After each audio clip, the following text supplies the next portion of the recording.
Hey guys, East Tennessee Prepper here, and another short video on maybe something you should add to your bug out bag. Now, I'm not talking about your EDC, your everyday carry bag. I am specifically talking about your bug out bag, which is designed obviously for longer trips. Now, the scenario. It could be a car breakdown and you have no way of contacting anybody. You've got to walk.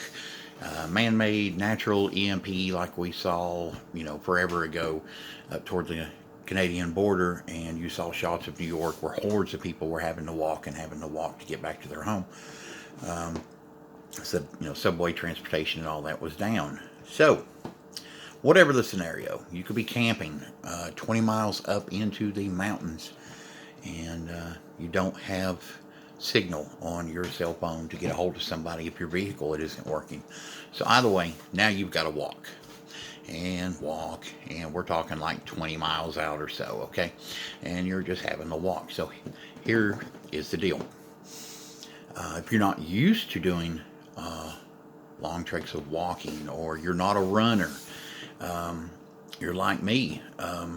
You work, you come home, you eat, you go to sleep, and you tend to get out of shape that way. So, for whatever reason, you're not used to doing this walk, and this walk is 20 plus miles out.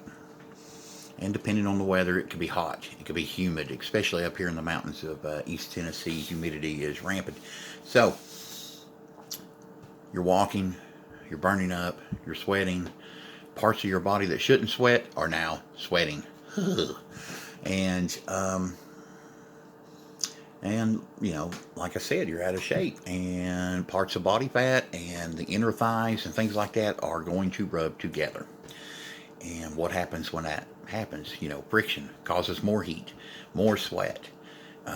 Then you're looking at a danger of rash, skin irritation, even breakdown that can lead to open sores in areas you don't want open sores in.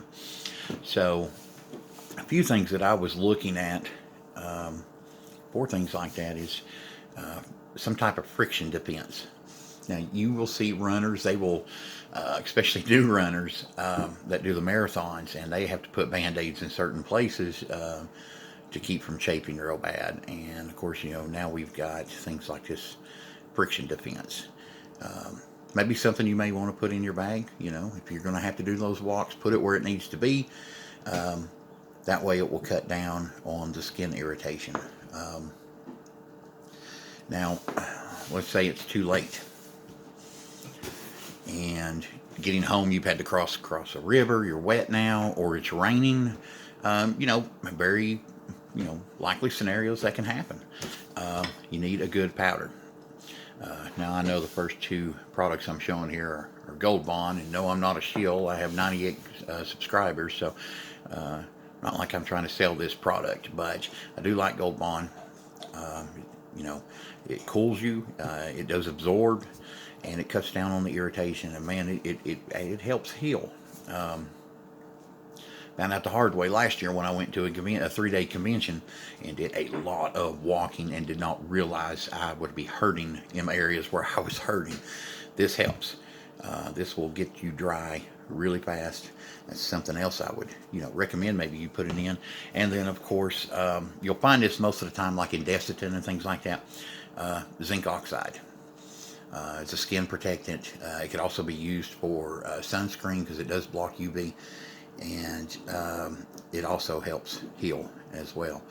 And but you have to be careful about this. If you put too much in the wrong area, your skin's going to stay wet, and it's important to get the skin dry so it can heal properly. If it stays wet, you're looking at bacterial growth, skin breakdown, open wounds, and then you are really going to be miserable. And you're going to get to the point where you're not going to be able to walk very far. And so the thing about it is getting home as quick as you can in an emergency, and not having little things pop up to slow you down or stop you even.